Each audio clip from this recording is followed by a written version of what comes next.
আজকের জুমার খুতবার সংক্ষিপ্ত বিষয় হচ্ছে জুহুদ ফিদ দুনিয়া বা দুনিয়া বিমুখতা। জুহুদ ফিদ দুনিয়া বা দুনিয়া বিমুখতার মানে হচ্ছে দুনিয়ার সাথে আপনার হৃদয়ের সম্পর্ক। দুনিয়ার সাথে আপনার হৃদয়ের সম্পর্কটা কেমন হবে, এই বিষয়টাকেই বলা হয় জুহুদ ফিদ দুনিয়া। সম্মানিত উপস্থিতি, সেজন্যে রাসূল সাল্লাল্লাহু আলাইহি ওয়াসাল্লাম আমাদেরকে একটি দোয়া শিখিয়ে দিয়ে গিয়েছেন। দেখুন সুনানুত তিরমিজি হাদিস নাম্বার 3502 নম্বর, যেখানে রাসূল সাল্লাল্লাহু আলাইহি ওয়াসাল্লাম আমাদেরকে শিক্ষা দিচ্ছেন একটি সুন্দর দোয়া, যেখানে তিনি বলছেন, আল্লাহুম্মা লা তাজআলিদ দুনিয়া আকবার হাম্মিনা ওয়ালা মাবলাগা ইলমিনা, যে হে আল্লাহ, তুমি দুনিয়াকে আমাদের সবচেয়ে বড় চিন্তার বিষয় করে দিও না এবং শুধুমাত্র আমাদের জ্ঞানকে দুনিয়া কেন্দ্রীভূত করে দিও না। মানে জ্ঞানের পূর্ণ সীমা যেন দুনিয়ার মধ্যে আবদ্ধ না থাকে। ভালোভাবে লক্ষ্য করুন সম্মানিত উপস্থিতি, রাসূল সাল্লাল্লাহু আলাইহি ওয়াসাল্লাম আমাদেরকে শিক্ষা দিচ্ছেন এই দোয়া করতে আল্লাহর কাছে, যে আমাদের চিন্তা, আমাদের ভাবনা যেন শুধুমাত্র দুনিয়া কেন্দ্রিক না হয়ে যায়, যেন 24 ঘন্টা সব সময় আমরা দুনিয়া নিয়েই না ভাবি, এবং আমাদের শিক্ষা, আমাদের ইলম, আমাদের জ্ঞান শুধুমাত্র যেন দুনিয়াবি না হয়ে যায়। চাকরি করতে করতে করতে করতে সর্বদা যেন মাথার মধ্যে এইটা কাজ না করে যে আমি কবে বেতন পাবো আর কবে আমার সংসার ভালো মতো চলবে, আমার জীবিকা নির্বাহ ঠিক হবে। ব্যবসা করতে করতে যেন সব সময় মাথার মধ্যে এইটা কাজ না করে যে কবে একটা গাড়ি নিব আর কবে একটা লেটেস্ট ফোন পকেটে থাকবে আর কবেই বা বাসার জন্য একটা সারপ্রাইজ রেডি করতে পারবো। আপনি চাকরি করবেন, ব্যবসা করবেন, জীবিকা নির্বাহ করবেন, তার সবই ঠিক আছে, কিন্তু রাসূল সাল্লাল্লাহু আলাইহি ওয়াসাল্লাম যে বিষয়টা বলছেন সেটা হচ্ছে দুনিয়াবি এই চিন্তাগুলো যেন আপনার মাথায় সারাক্ষণ না ঘুরে, সবচেয়ে বেশি সময় না থাকে। বরং আপনি দুনিয়াবি কাজগুলো করবেন, চলাফেরা, খাওয়া দাওয়া, অন্যান্য মানুষের সাথে আপনার যত আচরণ মুআমালাত সবই করবেন, কিন্তু সব কিছুর মাঝে সব কিছু আপনার চিন্তা মাথায় আসতে পারে, কিন্তু সব কিছুর মাঝেও যেন আখিরাতের চিন্তা, পরকালীন চিন্তা আপনার মাথার মধ্যে বেশি সময় থাকে। সেজন্যই রাসূল সাল্লাল্লাহু আলাইহি ওয়াসাল্লাম আমাদের দোয়া করতে শিখিয়ে দিচ্ছেন, লা তাজআলিদ দুনিয়া আকবার হাম্মিনা, দুনিয়াকেই আমাদের সবচেয়ে বেশি, সবচেয়ে বড় চিন্তার বিষয় করে দিও না, যেন আমরা সারাদিন শুধু দুনিয়ার চিন্তায় পড়ে থাকি। আজকে কোন দেশে কি হলো, কার সাথে কার মারামারি হলো, আজকে কোন রাজনৈতিক দলের কি অবস্থা, আজকে কোথায় কি হলো, এই সব সারাদিন ব্যস্ত এই সব চিন্তায়। কিন্তু আমরা 24 ঘন্টায় কতক্ষণ আসলে আখিরাতের চিন্তায় ব্যস্ত রয়েছি? কতক্ষণ আসলে আমরা ভাবি যে পরকালীন জীবনে আমার কি অবস্থা হতে পারে? কতক্ষণ ভাবি আমরা যে মৃত্যু যদি এখনই হয়ে যায় তাহলে আল্লাহর কাছে আমরা কি জবাব দিব? সবই করতে হবে সম্মানিত উপস্থিতি আপনার জীবনের, কিন্তু আখিরাতের চিন্তার চেয়ে যেন কখনোই দুনিয়াবি চিন্তা আপনার মাথায় বেশি সময় ধরে না থাকে, বেশি যেন আপনি সেটা নিয়ে চিন্তিত না হন এবং সেটা নিয়ে বেশি না ভাবেন। এজন্যই রাসূল সাল্লাল্লাহু আলাইহি ওয়াসাল্লাম এই দোয়াটি আমাদের শিখিয়ে দিয়েছেন। এছাড়াও যদি দুনিয়া বিমুখতার বিষয়ে আপনি কুরআনের দিকে দেখেন, হাদিসের দিকে দেখেন, অসংখ্য আয়াত এবং হাদিস বর্ণিত হয়েছে দুনিয়ার প্রতি অনীহা প্রকাশের জন্য দুনিয়া বিমুখতার বিষয়ে। যদি একটি আয়াতই ধরেন, ইমাম নববী রাহিমাহুল্লাহ রিয়াজুস সালিহিনে যখন বাবু জুহুদ শুরু করেছে, সেখানে তিনি প্রথম যে আয়াতটি নিয়ে এসেছেন সেটাই যদি আপনি ধরে নেন সূরা ইউনূসের 24 নম্বর আয়াত, যেখানে আল্লাহ তাআলা বলছেন যে ইন্নামা মাসালুল হায়াতিদ দুনিয়া, যে আমাদের যে বর্তমান দুনিয়াবি জীবন রয়েছে, এই জীবনের দৃষ্টান্ত আল্লাহ তাআলা দিচ্ছেন। তিনি বলছেন যে কেমন আমাদের জীবনটা, এই একটি আয়াতই আপনার জন্য যথেষ্ট হবে বোঝার জন্য। আল্লাহ তাআলা বলছেন ইন্নামা মাসালুল হায়াতিদ দুনিয়া কামাইন আনজালনাহু মিনাস সামা, নিশ্চয়ই আমাদের এই দুনিয়াবি জীবনের উদাহরণ হচ্ছে সেটার মতো যেই পানি আল্লাহ তাআলা আসমান থেকে জমিনে অবতীর্ণ করেছেন।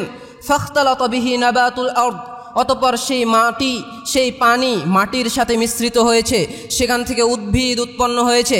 মিম্মা ইয়াকুলুন নাস ওয়াল আনআম, যেই উদ্ভিদ থেকে মানুষ এবং গবাদি পশু আহার গ্রহণ করে। মানুষ এবং গবাদি পশু যেই শস্যদানা থেকে তাদের খাদ্য সংগ্রহ করে, সেই খাদ্য উৎপন্ন হয়। অতঃপর আল্লাহ তাআলা বলছেন হাত্তা ইদা আখাযাতিল আরদু যুখরুফাহা ওয়া যায়্যানাত, এই পানি যখন জমিনে মিশ্রিত হওয়ার পরে শস্যদানা উৎপন্ন হলো, উদ্ভিদ উৎপন্ন হলো, গাছ উৎপন্ন হলো, তারপরে যখন জমিন তার শোভা অর্জন করলো, শোভামণ্ডিত হয়ে গেল, ফসলগুলো পেকে পরিপূর্ণ হয়ে গেল, গাছে ফল ধরলো, একদম উপযুক্ত হয়ে গেল, তখন আল্লাহ তাআলা বলছেন ওয়াযান্না আহলুহা আন্নাহুম কাদিরুনা আলাইহা, যে যখন এরকম শস্যদানাগুলো পরিপক্ক হয়ে যায়, গাছ ফল দানের উপযুক্ত হয়ে যায়, তখন দুনিয়ার মানুষেরা কি মনে করে? দুনিয়ার মানুষেরা মনে করে যে তারা এখন সেই ফল, সেই শস্য সংগ্রহ করে তাদের জীবিকা নির্বাহ করতে সক্ষম। আর যখন এরকম মনে করে তখনই আল্লাহ তাআলা বলছেন আতাহা লাইলা ওয়া নাহারা ফাজআলনাহা হাসিদা, আর এমন সময়ই আল্লাহর আদেশ নাজিল হয় আল্লাহর পক্ষ থেকে, দিনে অথবা রাত্রে অজানা কোনো সময়ে এমন বিপদ আসে যে সেই শস্যগুলো যেন কর্তিত ফসলে রূপান্তর হয়ে যায়। তার মানে তিনি সেগুলোকে ধ্বংস করে দেন। মানে একটা ফসল যখন অঙ্কুরিত হওয়া থেকে নিয়ে ফল দানের উপযুক্ত হলো, সে সময়ে আসার পরে যখন মানুষ তার হৃদয়ে এই আশা পাচ্ছে যে এই ফসল আমি এখন নিয়ে গিয়ে আমার আহার সংগ্রহ করতে পারবো, তার থেকে আমি জীবিকা নির্বাহ করতে পারবো, এই সময়ে যখন ওই ফসলটাকে একদম ধ্বংস করে দেওয়া হয়, আল্লাহ তাআলা তারপরে বলছেন কাআল্লাম তাগনা বিল আমস, ওই ধ্বংস করে দেওয়া ফসল দেখে যেন মনে হচ্ছে যে গতকালে এখানে কিছুই ছিল না। তো এই রকম যখন অবস্থা হয় কোনো ফসলের, এই অবস্থার সাথে আল্লাহ সুবহানাহু ওয়া তাআলা আমাদের পার্থিব জীবনের, দুনিয়াবী জীবনের উদাহরণ দিয়েছে, যে আকাশ থেকে পানি নাজিল করার পরে ফসল জমিনে অঙ্কুরিত হওয়া থেকে নিয়ে ফল দানের উপযুক্ত হওয়া সময় পর্যন্ত এই যে একটা ক্ষণস্থায়ী সময়, সংকীর্ণ অত্যন্ত কম একটা সময়, এই সময়টার উদাহরণ আল্লাহ সুবহানাহু ওয়া তাআলা আমাদের জীবনের সাথে দিয়েছেন, যে আমাদের জীবনটাই হচ্ছে এতটুক সময়ের নেই। এবং আয়াতের শেষ অংশে আল্লাহ তাআলা বলছেন কাযালিকা নুফাসসিলুল আয়াতি লিকাউমিন ইয়াতাফাক্কারুন, এইভাবেই আমরা চিন্তাশীল সম্প্রদায়ের জন্য নিদর্শনাবলী বর্ণনা করে থাকি। তার মানে এই যে শস্যদানার একটা ক্ষণস্থায়ী সময়, এই রকমই হচ্ছে আপনার জীবনের একটা সময়। আপনার জীবনের রূহ ফুঁকে দেওয়া থেকে নিয়ে শুরু করে আপনার বড় হওয়া পর্যন্ত, আপনার অভিজ্ঞতা সংগ্রহ করা পর্যন্ত, যখন আপনি এসে ভাববেন যে আমার মোটামুটি সব কিছু জানা একটা শেষ, এখন আমি অন্তত বসে বসে খেতে পাবো, যখন আপনি জীবিকা নির্বাহ করে করে ভাববেন যে এখন হয়তো আমার সুখ নেওয়ার সময় চলে এসেছে, আমার জীবনের শেষ সময়, এখন হয়তো আমি বসে বসে কাটাবো, আপনি যখন আপনার জীবন সেটেল করে দেওয়ার পর্যায়ে যে মোটামুটি আমার জীবনকে আমি গোছিয়ে ফেলেছি, সে সময়ে দেখা যাবে আপনার জীবন শেষ। মানে আপনি আপনার জীবনের মূল যে সুখ, মূল যে শান্তি, আরাম আয়েশের যে জীবন, সেই পর্যন্ত যখন আপনি পরিশ্রম করে করে করে করে পৌঁছাতে যাবেন, তখনই দেখা যাবে আপনার জীবনের আয়ুকাল শেষ। এটাই হচ্ছে মানুষের আয়ুকালের গড় একটা সময়সীমা। এর আগেও হঠাৎ মৃত্যু হতে পারে, পরেও হঠাৎ মৃত্যু হতে পারে, কিন্তু মানুষের জীবনের গড় যে আয়ুকালের সাদৃশ্য উদাহরণ, সেটা আল্লাহ সুবহানাহু ওয়া তাআলা এই আয়াতের মাঝে দিয়েছেন। আপনি যদি আরও ভালোভাবে বিবেচনা করেন, তাহলে এই একটি আয়াতই আপনার জীবনের বর্ণনা বোঝার জন্য আপনার জন্য যথেষ্ট হতে পারে। এছাড়াও যদি আপনি ওই আয়াতের দিকে লক্ষ্য করেন, যেটা আমাদের সকলেরই জানা, যে মানুষকে আল্লাহ সুবহানাহু ওয়া তাআলা কিসের জন্য সৃষ্টি করেছেন, সূরাতুজ যারিয়াতের 56 এবং 57 নম্বর আয়াতে যে আল্লাহ তাআলা বলছেন যে ওয়ামা খালাকতুল জিন্না ওয়াল ইনসা ইল্লা লিয়াবুদুন, আমরা সকলেই জানি আয়াতটি, যে আল্লাহ তাআলা মানুষ এবং জিনকে সৃষ্টি করেছেন শুধুমাত্র ইবাদতের জন্য। পরবর্তী আয়াতে আল্লাহ তাআলা বলছেন যে মা উরিদু মিনহুম মির রিজকিন ওয়ামা উরিদু আন ইউতঈমুন, যে আমি তাদের কাছ থেকে কোনো রিজিক চাই না। আল্লাহ তাআলা মানুষকে ইবাদতের জন্য সৃষ্টি করে বলছেন, আমি চাই না মানুষরা কোনো রিজিক অন্বেষণ করুক, রিজিক উপার্জন করুক এবং আমাকে আহার্য দান করুক, আমাকে খাওয়াক। এই আয়াতের ব্যাখ্যা ইবনে জারির আত-তাবারি রাহিমাহুল্লাহ, তাফসীর তাবারি খুলুন, দেখুন তিনি উল্লেখ করেছেন যে আল্লাহ তাআলা যে বলছে, আল্লাহ তাআলা মানুষের কাছে চান না যে মানুষ রিজিক অন্বেষণ করে আল্লাহ তাআলাকে খাদ্য দান করুন। এর মানে হচ্ছে আল্লাহ তাআলাকে খাদ্য দান করার অর্থ হচ্ছে তার যত সৃষ্টি রয়েছে সেগুলোর জীবিকা নির্বাহন করা, অন্য কোনো সৃষ্টিজীবের খাদ্যের দায়িত্ব নেওয়া, অর্থাৎ আপনি যদি অন্য সকল কিছুর চিন্তাও বাদ দেন, শুধুমাত্র আল্লাহ তাআলা এই আয়াতে বলছেন যে আল্লাহ তাআলা আপনাকে ইবাদতের জন্য সৃষ্টি করার পরে বলছেন যে তিনি আপনার কাছে চান না যে আপনি নিজেই আপনার রিজিকের জন্য চিন্তিত থাকুন। আপনি আপনার নিজের রিজিক, আপনার সন্তানের রিজিক, আপনার পরিবারের রিজিকের জন্য আপনি চিন্তিত থাকুন। আপনি সারাদিন এই চিন্তা ভাবনা মাথায় নিয়ে শুধু পরিশ্রম করে বেড়ান, এটাই আল্লাহ সুবহানাহু ওয়া তাআলা চান না। কিন্তু সম্মানিত উপস্থিতি, মানুষের জীবনে রিজিকের চেয়ে মূল্যবান আর কি আছে? দুমুঠো খাবারের তাগিদেই তো সারাদিন পরিশ্রম করা, দুমুঠো খাবারের তাগিদেই সারাদিন পরিশ্রম করা। কেননা দুমুঠো খাবার পেটে গেলেই আমি বেঁচে থাকতে পারবো এবং বাকি সব কাজগুলো করতে পারবো। কিন্তু আল্লাহ সুবহানাহু ওয়া তাআলা তিনি বলছেন যে মানুষের কাছ থেকে তিনি এটাও চান না যে সে সারাদিন শুধু রিজিকের পিছনে ছুটে বেড়াক, সারাদিন মাথার মধ্যে সে শুধু রিজিক অন্বেষণের কথা ভাবুক। উক্ত আয়াতেও আল্লাহ সুবহানাহু ওয়া তাআলা দুনিয়ার প্রতি যে আগ্রহ সেটা থেকে দূরে থাকার কথা বলেছেন। কেননা রিজিকের ব্যবস্থা তিনি নিজেই করে রেখেছেন। আপনার মৃত্যু হবে না আপনার রিজিক পরিপূর্ণভাবে আপনি গ্রহণ না করার পূর্বেই।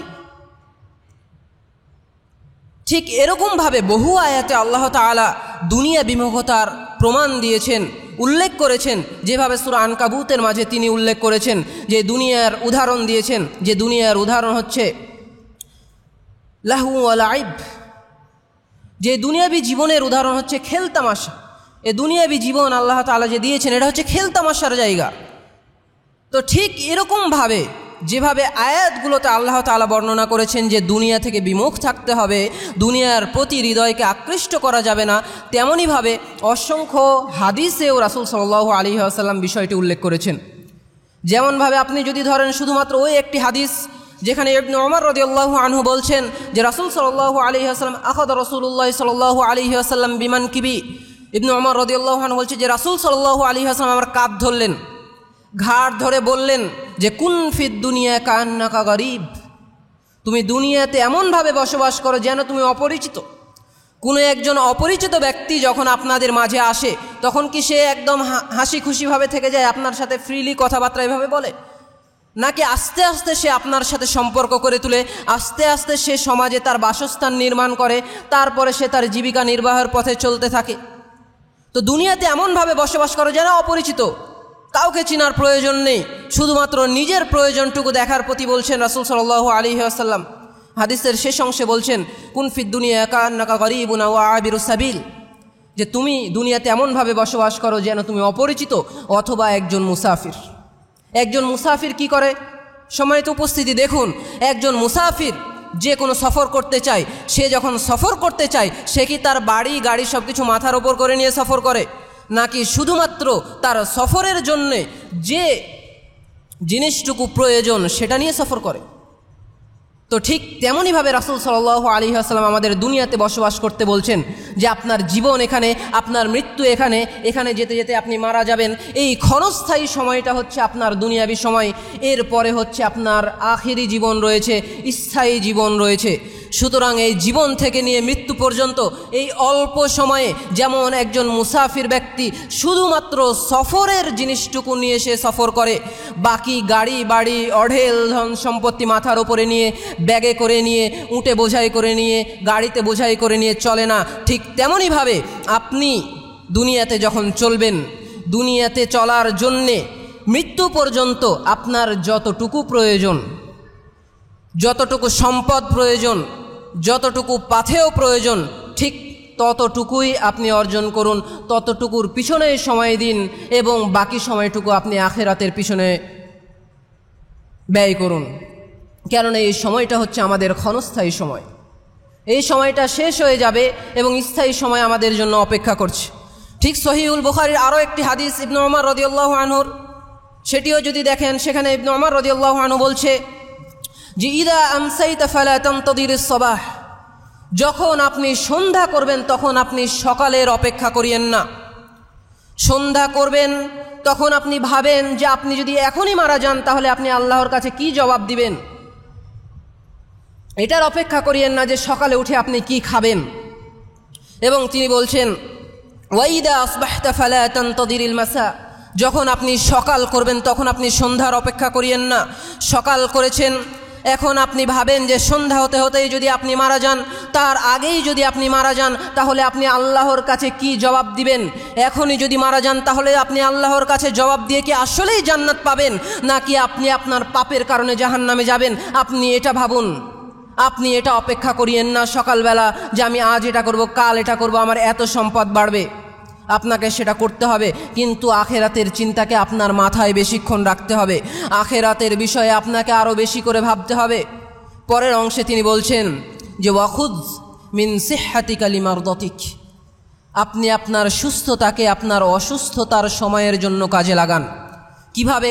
আপনি যখন অসুস্থ হয়ে যাবেন তখন আপনি অবশ্যই ইবাদত কম করতে পারবেন, আর অসুস্থতার সময়ে আপনার ইবাদত কম করার জন্যে আপনার ইবাদতে যে ঘাটতি তৈরি হবে সেই ঘাটতিটা যেন পূরণ হয়ে যায়, সেজন্যে আপনি আপনার সুস্থতার সময়ে ভালো মতো ইবাদত করুন, ভালো মতো আল্লাহর আনুগত্য করুন এবং খুব বেশিভাবে আখেরাতের কথা ভেবে নিজেকে প্রস্তুত করুন আখেরাতের জন্য। এবং মিন হায়াতিকালি মৌতিক, শেষ অংশে তিনি বলছেন যে মৃত্যুর জন্য আপনার জীবনকে কাজে লাগান। আপনি এখন বেঁচে আছেন, কখন মরে যাবেন সেটা আপনি জানেন না, কিন্তু মরে গেলে কি আপনি আদৌ আপনার গুনাহ খাতার কমতির ফলে জান্নাত পাবেন, নাকি গুনাহ খাতার বাড়তি হয়ে যাওয়ার ফলে জাহান্নামে যাবেন?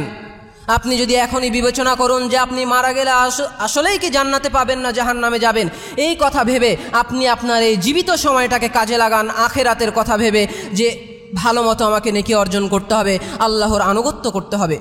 তো মানুষের এই সুস্থতার সময় অসুস্থতার জন্য এবং মানুষের এই জীবনকে তার মৃত্যুর জন্য কাজে লাগাতে হবে।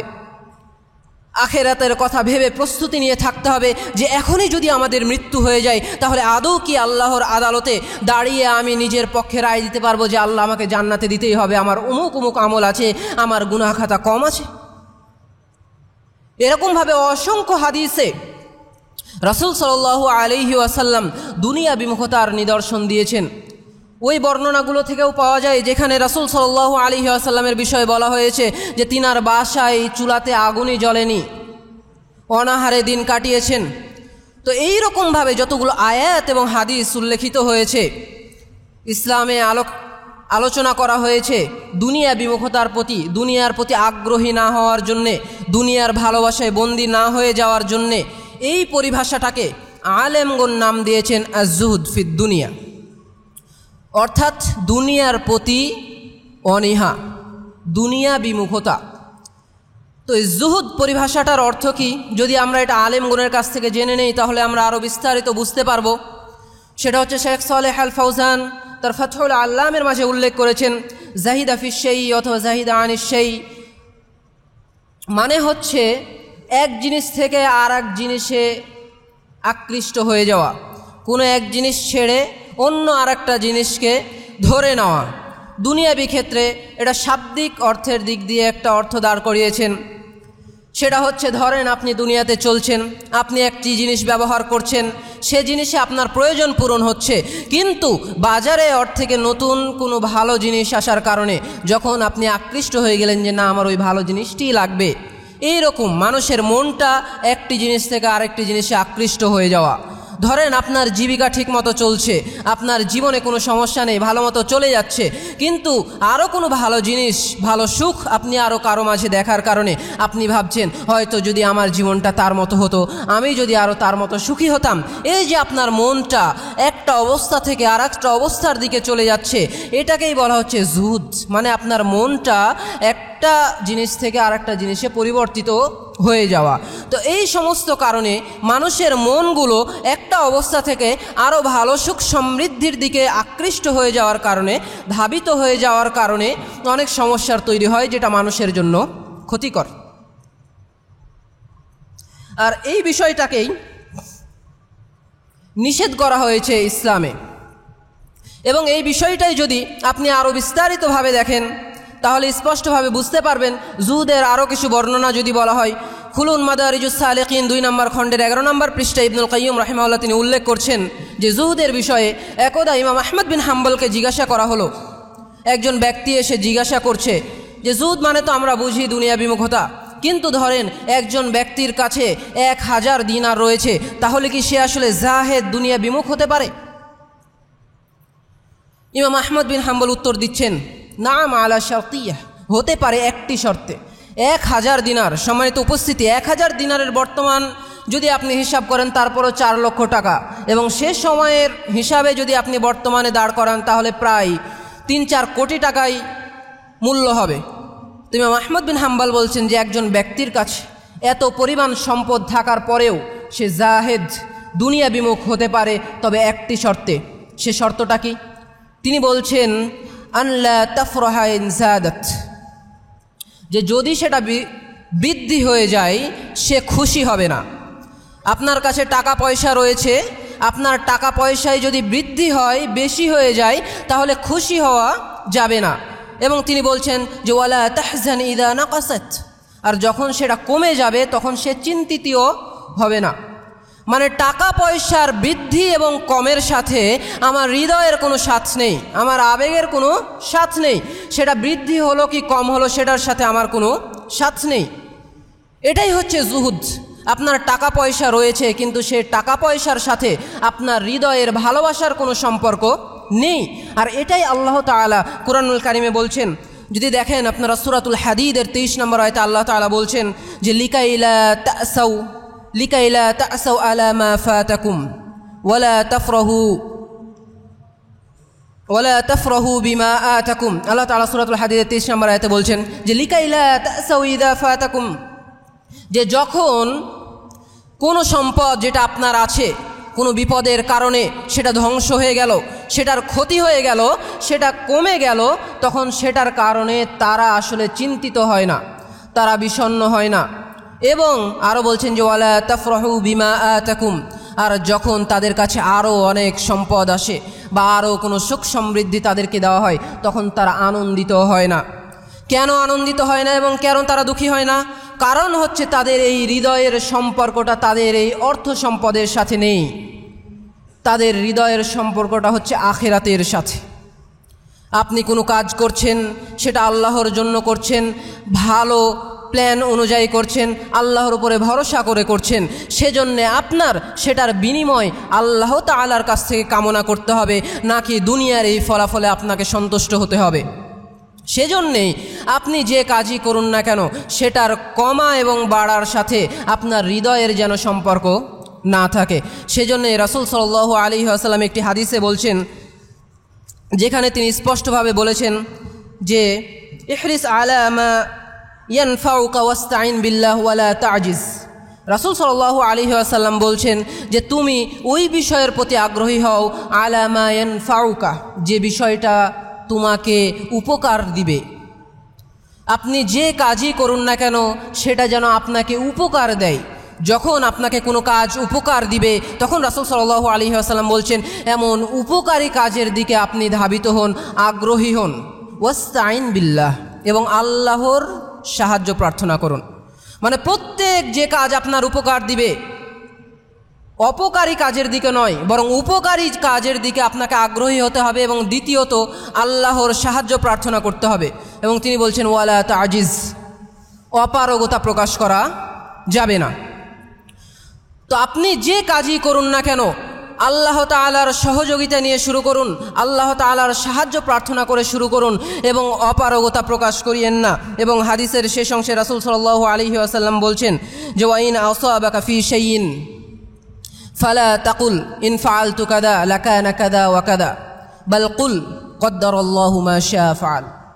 রাসূল সাল্লাল্লাহু আলাইহি ওয়াসাল্লাম বলছেন যখন আপনি কোনো কাজ শুরু করলেন, যখন আপনি কোনো চাকরি শুরু করলেন, যখন আপনি কোনো ব্যবসা শুরু করলেন, যখন আপনি জীবিকা নির্বাহের কোনো প্রচেষ্টা শুরু করলেন, যখন আপনি শরীআ ইলম অর্জন করতে শুরু করলেন, প্রত্যেকটা ক্ষেত্রেই আপনি আল্লাহর সহযোগিতা প্রার্থনা করুন এবং কাজ শুরু করুন। এবং যদি এই কাজের মাঝে কোনো ক্ষতি হয়ে যায়, আপনি প্ল্যান অনুযায়ী সফলতা লাভ করেন, তাহলে এটা বলিয়েন না যে ইন ফাআলতু কাদা লাকানা কাদা ওয়া কাদা, যদি আমি এমনটা করতাম তাহলে এমনটা হতো, যদি আমি হয়তো এটা না করতাম তাহলে এটা হতো না। রাসূল সাল্লাল্লাহু আলাইহি ওয়াসাল্লাম এটা বলতে নিষেধ করেছেন। তারপরে তিনি বলছেন যে বরং আপনি এটা না বলে এটা বলুন যে কদ্দারাল্লাহু মা শাআ ফাআলা, যে আল্লাহ তাআলা এটা চেয়েছেন, নির্ধারণ করেছেন, সেজন্যই হয়েছে। কেননা আপনি যখন কাজ শুরু করেছেন দুইটি পয়েন্ট। যখন আপনি কাজ শুরু করেছেন তখন কি করেছেন? আল্লাহ তাআলার সহযোগিতা প্রার্থনা করে কাজ শুরু করেছেন, আল্লাহর উপরে তাওয়াক্কুল রেখে বিশ্বাস রেখে কাজ শুরু করেছেন। সেটার বিনিময় আল্লাহ তাআলা আপনাকে দিবেই না দিবে, কখনো না কখনো দিবেই, হয় ইহকালে দিবে না হয় পরকালে দিবে। কিন্তু আপনার এই কাজে যদি আপনি ব্যর্থ হয়ে যান তাহলে আপনি এটা বলিয়েন না আমার প্ল্যানটা যদি এটা না করে এটা করতাম তাহলে হয়তো এটা হতো না। এ ধারণাই ভুল, এই যদি কথাটাই হচ্ছে ভুল। রাসূল সাল্লাল্লাহু আলাইহি ওয়াসাল্লাম বলছেন এই যদি কথাটা হচ্ছে শয়তানের জন্য মানুষকে জাহান্নামে নিয়ে যাওয়ার রাস্তা তৈরি করে দেয়। বরং আপনি যখন কাজ শুরু করেছেন আল্লাহ তাআলার উপর ভরসা রেখে আল্লাহ তাআলার সহযোগিতা প্রার্থনা করে কাজ শুরু করেছেন, তখন এটার বিনিময় আপনার নিয়াত অনুযায়ী, আপনার ইখলাস অনুযায়ী আল্লাহ তাআলা আপনাকে দিবেনই দিবে। কিন্তু সেটা আখিরাতে হতে পারে, সেটা দুনিয়াতেও হতে পারে, সেটা হতে পারে আপনার কোনো ভালো কাজের বিনিময়েও হতে পারে, যে আপনাকে বিপদ থেকে রক্ষা করে তিনি আপনাকে মুক্তি দিয়েছেন, এটাও হতে পারে আল্লাহ তাআলার বিনিময়। সেজন্য এমনটা বলা যাবে না যে এরকমটা হলে এরকমটা হতো, এটা না করলে এটা করতাম, এটা না হলে এটা হতো, এইরকম কথা বলা যাবে না। বলতে হবে যে আল্লাহ তাআলা এটা চেয়েছেন, আল্লাহ তাআলা এটা নির্ধারণ করেছেন, ফলে হয়েছে। তারপরে আপনি আবারও আল্লাহর উপরে ভরসা করে আবারও নতুন প্ল্যান অনুযায়ী কাজ শুরু করেন। আপনার অতীতের সেই দুঃখের ওপরে সময় নষ্ট করে লাভ নেই। যেটাই আল্লাহ তাআলা আগের আয়াতে বললেন, যেটা বললাম সূরাতুল হাদীদের, যে তারা যা ক্ষতি হয়ে গিয়েছে, যা নষ্ট হয়ে গিয়েছে সেটার জন্য দুঃখ প্রকাশ করে না। সেই টেনশনে সারাদিন বাড়ির মধ্যে বসে থাকলেন যে এই প্ল্যানে আমি ব্যর্থ হয়ে গেলাম, নতুন প্ল্যান কি করতে হবে। সারাদিনে 24 ঘন্টাও কোনো সময় আপনার আখিরাতের কথা মাথায় আসলো না, আপনার ইবাদতের কথা মাথায় আসলো না, আপনার আনুগত্যের কথা মাথায় আসলো না। আপনি আপনার বিফলতার জন্যেই 24 ঘন্টার সারা সময় নষ্ট করে দিলেন। এটা হচ্ছে জাহেদ দুনিয়া বিমুখতার পরিচয় নয়।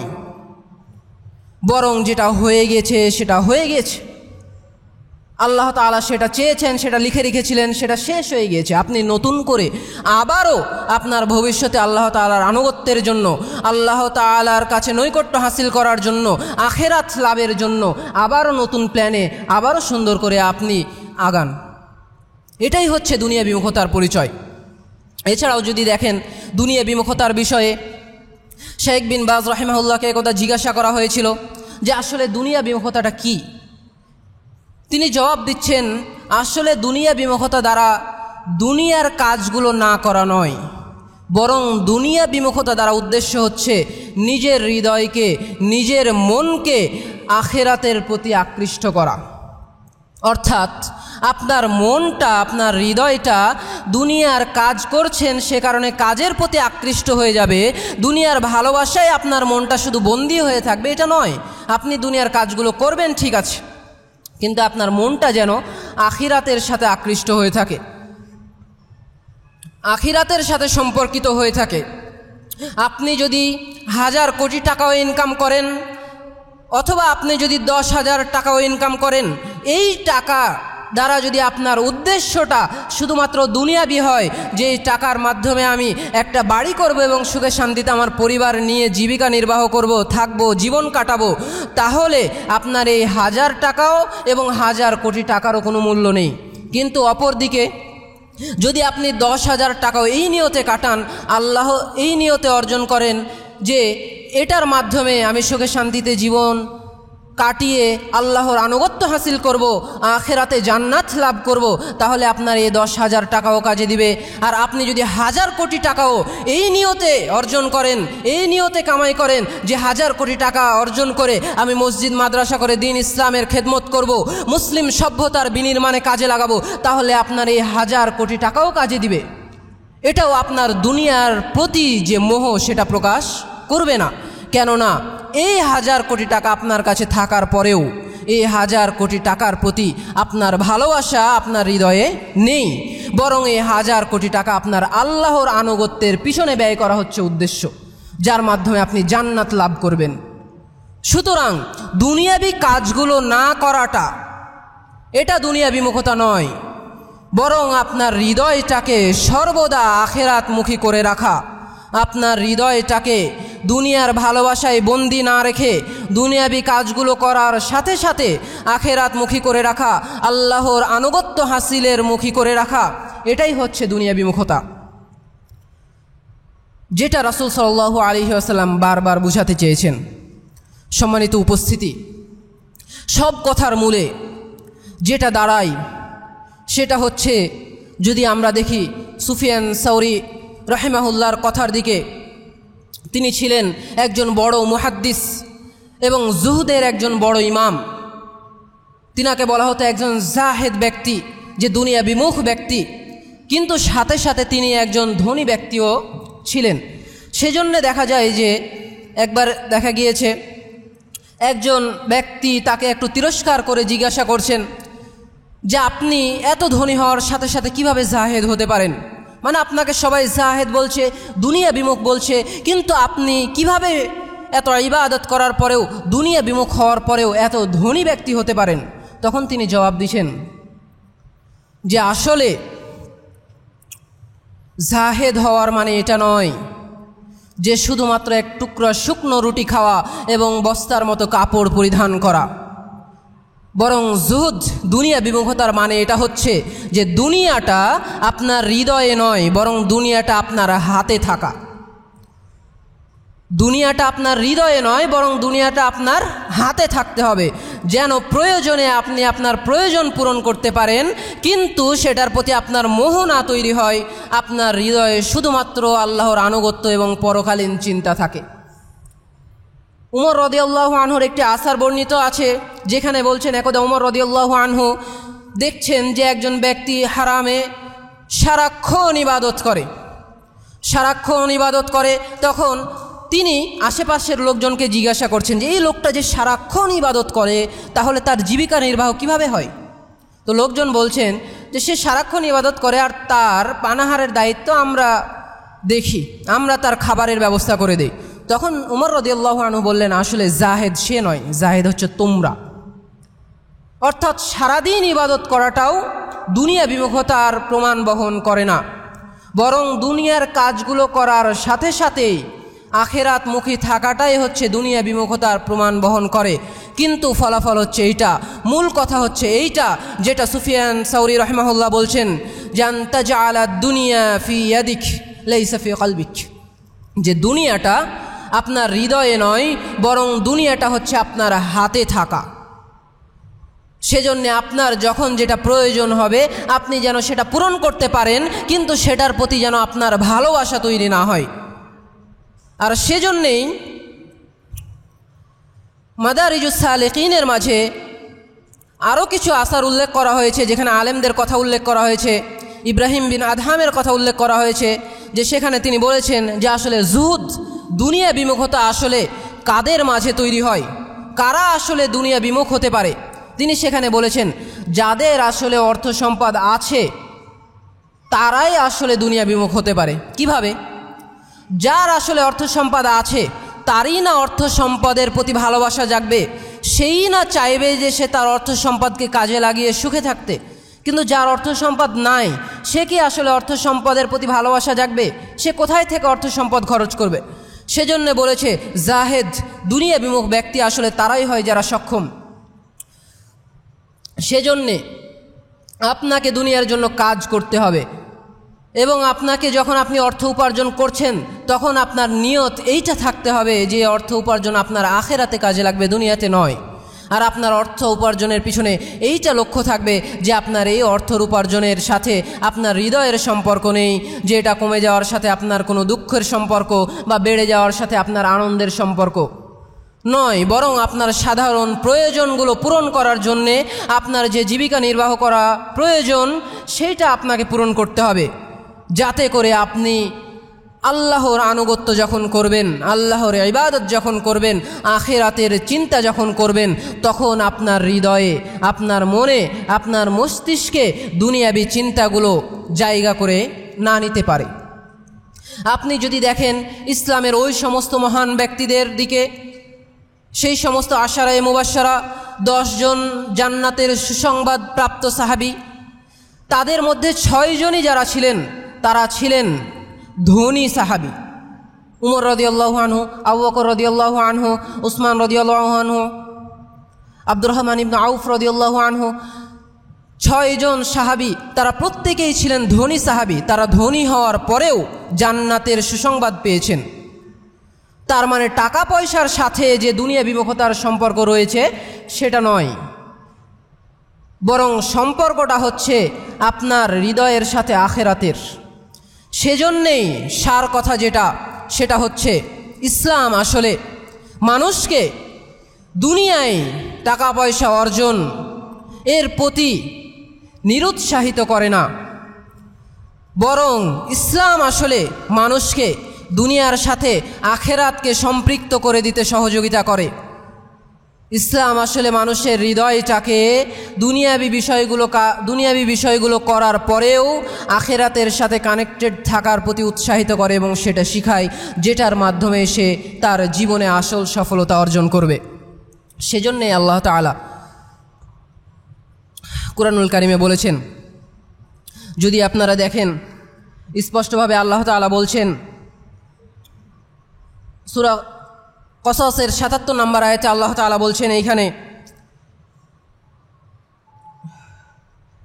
যে আল্লাহ তাআলা বলছেন যে ওয়াবতাগি ফীমা আতাকাল্লাহুদ দারাল আখিরাহ, ওয়াবতাগি ফীমা আতাকাল্লাহুদ দারাল আখিরাহ।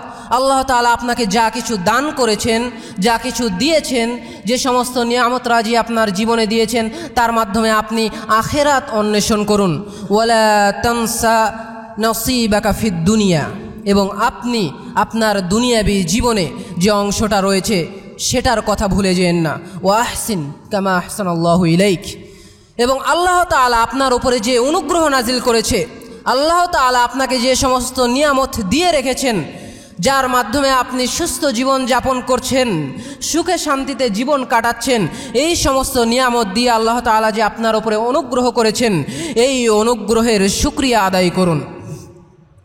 তো আল্লাহ তাআলা এখানে যে বিষয়টি বললেন সেটা হচ্ছে মানুষের দুনিয়াতে যে অংশটা রয়েছে সেটা যেন মানুষ ভুলে না যায়, এবং দুনিয়াতে এই নিয়ামতগুলোর যেন ভালো মতো শুকরিয়া আদায় করে। আর আলেমগণ বলেছেন নিয়ামতের শুকরিয়া আদায় করার সবচেয়ে ভালো এবং সবচেয়ে উত্তম পদ্ধতি হচ্ছে নিয়ামতগুলো যথাযথভাবে ব্যবহার করা।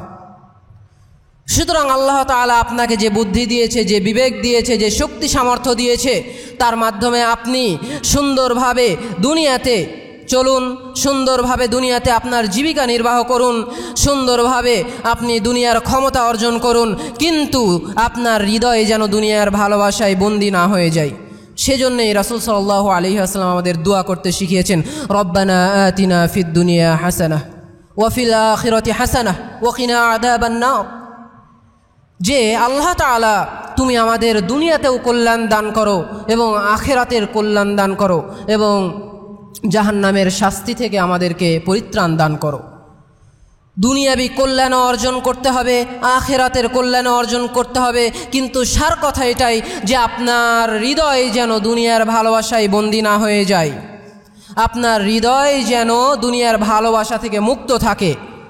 আর আল্লাহ তাআলা এ কথাটি বলেছেন, আল্লাহ তাআলা বলেছেন সূরা শুআরার ৭৮ এবং ৯৯ নম্বর আয়াতে, ইয়াউমা লা ইয়ানফাউ মালুন ওয়ালা বানুন, যেদিন মানুষের ধন সম্পদ এবং তার সন্তান সন্ততি কোনো কাজে আসবে না।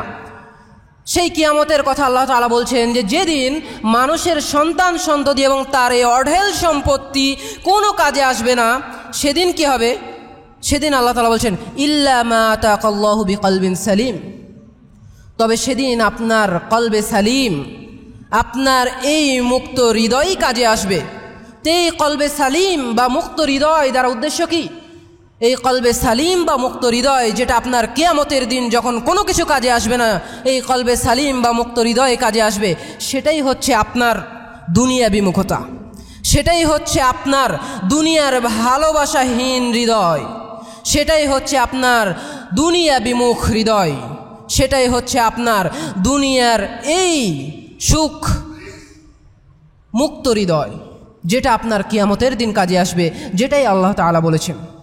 সেজন্য সম্মানিত উপস্থিতি, আমরা চাই 10 টাকা অর্জন করি, চাই 10,000 কোটি টাকা অর্জন করি না কেন, যে কাজই করি না কেন, আমরা যে ইলমি অর্জন করি না কেন, আপনারা যে চাকরি করুন না কেন, সব কাজে আপনার করতে হবে, তবে সাথে সাথে এটা মনে রাখতে হবে আপনার সেই কাজের প্রতি, আপনার সেই উপার্জনের প্রতি যেন আপনার হৃদয়ের ভালোবাসা বন্দী না হয়ে যায়, বরং আপনার হৃদয় যেন আখেরাতমুখী থাকে। আপনার মাথায় যেন আখেরাতের কথা, আখেরাতের ভাবনা, আখেরাতের চিন্তা বেশিক্ষণ ঘুরে।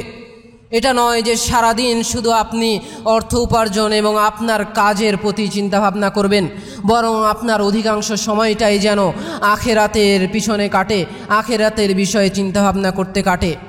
এবং বক্তব্যের শেষ অংশে আবারও আমি রাসূলের সেই হাদিসটি, সেই দোয়াটি আপনাদের স্মরণ করিয়ে দিতে চাই, যে রাসূল সাল্লাল্লাহু আলাইহি ওয়াসাল্লাম যেটা আমাদের শিখালেন, যে আল্লাহুম্মা লা তাজআলিদ দুনিয়া আকবার হাম্মিনা ওয়ালা মাবলাগা ইলমিনা, যে হে আল্লাহ তাআলা, আপনি আমাদের বড় চিন্তার বিষয় দুনিয়াটাকেই করে দিয়েন না, এবং দুনিয়াবি বিষয়েই আমাদের জ্ঞানকে সীমাবদ্ধ করে দিয়েন না।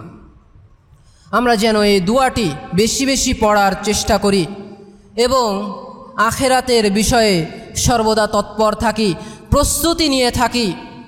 যে কাজই করি না কেন সর্বদা যেন সেই কাজটা আমরা আল্লাহর সন্তুষ্টির জন্য এবং আখেরাতের পাথেও জমা করার জন্য করি, এবং এই নিয়তে করি যে এই কাজের বিনিময়ে আল্লাহ তাআলা আমাকে দিবেন, এই কাজের আরও ভালো বিনিময় আমি পরকালে পাব।